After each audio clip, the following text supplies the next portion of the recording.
Parle-nous un peu de cet ouvrage qui est signé par Gérard Adam. Ben oui, L'Arbre blanc dans la forêt noire, qui est une la réédition. réédition, la troisième édition en réalité, de mon premier roman. Alors ce roman a une histoire. Quand je suis rentré, j'étais médecin coopérant au Zaïre, le Congo de l'époque, et j'avais postulé pour un deuxième terme.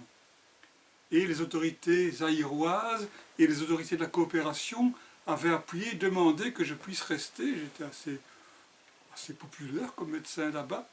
Malheureusement, j'étais médecin militaire. L'armée a décidé à l'époque, j'en ai été victime, que les médecins militaires qui partaient là-bas ne pouvaient faire qu'un seul terme, sinon j'étais perdu pour l'armée. Sans quoi il n'avait pas tout à fait tort, les mentalités étant telles que l'espace de liberté qu'on avait acquis n'était pas toujours tout à fait compatible avec les nécessités de l'armée en Belgique ou en Allemagne. Enfin bon, c'est la petite histoire. Et donc j'étais un peu, je n'irai pas jusqu'à dire déprimé, mais enfin un peu défait de ne pas pouvoir repartir. Je suis parti en Allemagne. Je me suis d'ailleurs très bien plu en Allemagne, je vais vite oublier ça. Mais arrivé en Allemagne, je me suis assis à mon bureau et j'ai repensé au premier pas que j'avais mis hors de l'avion sur la passerelle du tarmac de l'aéroport de Njini. Et il y a une atmosphère très particulière parce qu'il y a des avions, il y a du kérosène, mais non loin de là, il y a la savane et il y a toutes les odeurs de la savane sèche. C'est encore là, c'est la fin de la saison sèche. Et tout cela en une fois, avec la chape de plomb qui vous tombe dessus, ont donné une impression que j'ai essayé de décrire. Quand tu parles de Njili, toi tu sais que c'est près de Léopoldville ou Elisabethville pour situer? C'est Léopoldville. C'est Léopoldville. Oui, oui. D'accord, Léopoldville. Oui. Kinshasa, à l'époque. Kinshasa, oui, à l'époque, c'était à 15 km. C'est l'aéroport international de Kinshasa. D'accord, c'est pour situer, hein, d'accord. Et donc, bon, je débarque à... C'est Oui. très drôle. Je débarque donc à Njili, je suis comme médecin coopérant militaire, mais je dois aller à Kitona, près de l'océan. Je suis donc accueilli par un adjudant qui me dit, voilà, un billet d'avion pour Kitona, et voilà un numéro de téléphone pour m'appeler, parce que l'avion, ça fait 15 jours qu'il ne vient pas, et donc il y a peu de chances qu'il vienne aujourd'hui. Et voilà de l'argent pour prendre un taxi, parce que le téléphone, il ne marchera pas. Incroyable. Je dis, ok, bon, ça va, je mets dans l'ambiance tout de suite. Il est 6 h du matin, l'avion est prévu à midi. Je vais donc dans la salle d'attente, je vais aller boire un coca, il n'y a plus de buvette. Je vais aller aux toilettes, les toilettes sont bouchées, je vais dans la savane de faire pipi dehors. Puis je reviens, et à midi moins 20, l'avion atterrit. Et à midi pile, l'avion décolle. Et je me suis dit, et je l'ai écrit plus tard dans une petite nouvelle, je me suis dit, voilà, je suis démiurge.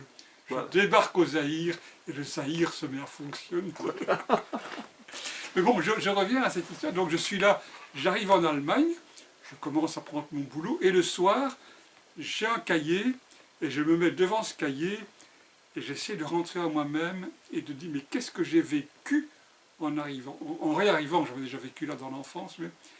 Et puis, après quelques jours, une phrase est venue, et puis je me suis arrêté 850 pages plus loin, j'avais écrit un roman. Bon, qui a pris 4 ans d'écriture, hein. Puis je l'ai remanié, il a changé. Voilà. Mais tu viens de parler de l'ouvrage de Jean Jonu où il y a eu un remaniement, on parle d'une 3e édition. Est-ce qu'il y a eu des remaniements d'une édition à l'autre? Non, je crois qu'il y a eu 10 mots qui ont changé, quelques fautes d'orthographe qu'avait laissé le premier éditeur qui ont été corrigées. Donc il est resté dans son jus. Il est resté complètement dans son jus parce que je ne me vois pas le remanier. Je l'ai relu, re-relu. Toujours la même couverture? La couverture n'est pas la même, mais l'illustration de couverture est la même. Elle était plus grande dans la première version, entourée d'une couleur bronze qu'on ne trouvait pas tellement heureuse. Et donc ce bouquin, J'ai mis 4 ans à le publier. J'ai d'abord essayé, comme tout le monde, chez Galli Grasseuil, Larbin Ficelle et autres lieux visibles à marée basse, qui nous refusaient avec perte et fracas. Je l'ai remanié une première fois, une deuxième fois, une troisième fois, j'en ai réduit. Et puis, à ce moment-là, la Longue Vue, qui venait d'avoir... Ma femme me dit, Thomas Setti, ma femme me dit un jour, tu sais, c'est un éditeur belge qui vient d'avoir le prix Rossel. Ça n'arrive pas souvent.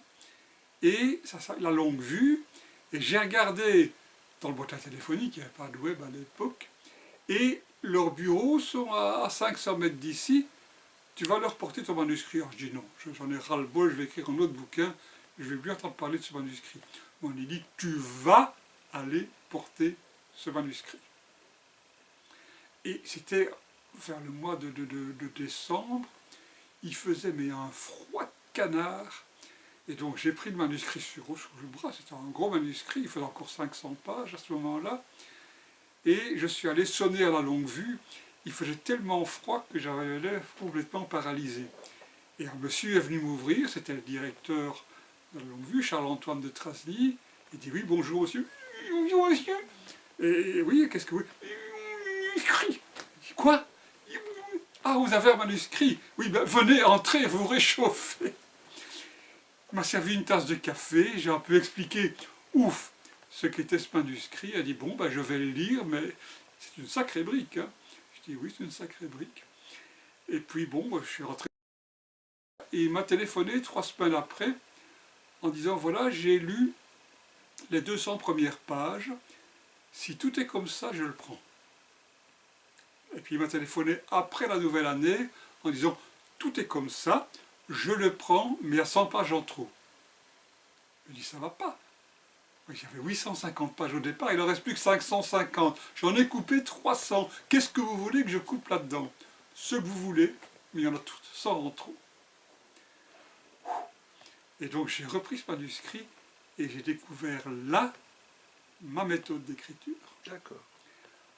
En supprimant tous les mots inutiles, en travaillant sur l'ellipse, en supprimant tout ce qui était transition entre 2 passages, pour ne garder vraiment que la chair du bouquin. Et depuis lors, et c'est devenu 450 pages, c'est devenu ma façon d'écrire, à la fois longue, parce que ce sont souvent de longs livres, mais des livres extrêmement ramassés, où on peut difficilement trouver un mot en trop.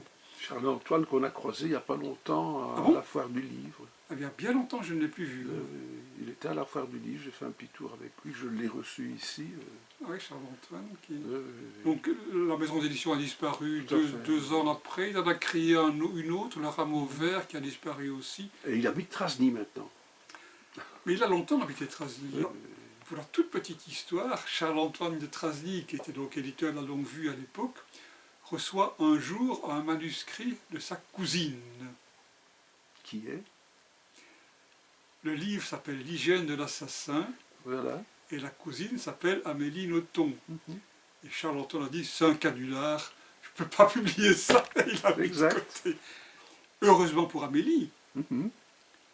Parce que si elle avait été publiée à la Longue Vue par Charles-Antoine de Trasny, eh bien, comme tout bon écrivain belge publié en Belgique, elle aurait vendu 200 exemplaires et elle ne serait jamais devenue l'auteur à chapeau buse que le monde nous envie. Fermons la parenthèse. Alors, je vois la brique que tu as sur la coudoir du fauteuil. Je me mets un peu dans la peau de l'éditeur qui reçoit de la part d'un auteur une brique comme ça. Un auteur inconnu en plus. Qu'est-ce que tu vas dire à cet auteur qui vient aller... Mais écoute... Parce que c'est un des plus gros que tu aies produit, ça. Il y en a quand même 2 plus gros que celui-là. Oui. Le dernier, entre autres, le Maître des Banksines, est plus gros que celui-ci. Parce que chez Meillon, c'est rare ce genre d'ouvrage. Quand même, j'en ai quelques-uns. Par exemple, l'an dernier, on a publié le premier roman d'un écrivain français, mais qui vit à Bruxelles depuis assez longtemps, David Josion Graverolle. Très bien écrit. Magnifiquement écrit. C'est un bouquin qui fait quand même, qui est aussi donc celui-ci, c'est un premier roman. Le problème, c'est que aucun journaliste ne nous ouvre un bouquin pareil, il préfère parler de 3 livres de 250 pages que d'un livre de 600. Eh bien, Gérard, je te remercie beaucoup pour toutes ces confidences. Et bonne chance à toi. Merci. Et bon travail pour ta prochaine saison. J'ai quand même oublié d'ajouter quelque chose, c'est que ce livre publié en 1988 n'a pas eu de presse pendant 1 an. Peu s'en faut. Il a eu une émission de radio d'1 heure par Jean-Paul Eck, et il a eu dans un toute boîte d'Arlon une page entière disant que c'était le meilleur livre depuis des années que le bonhomme avait lu. Ah ben voilà. C'est tout. Et puis, 1 an après, il attrape le prix NCR, avec un jury présidé par Pierre Mertens, dans lequel siègent Marc Quachbeur, Jacques Franck, Anne-Marie Laferre, et qui passe sur tous les livres, avant tous les livres publiés à Paris. Ah ben, comme quoi, il faut persévérer. Oui, Voilà. Bon week-end à toi, Gérard. merci.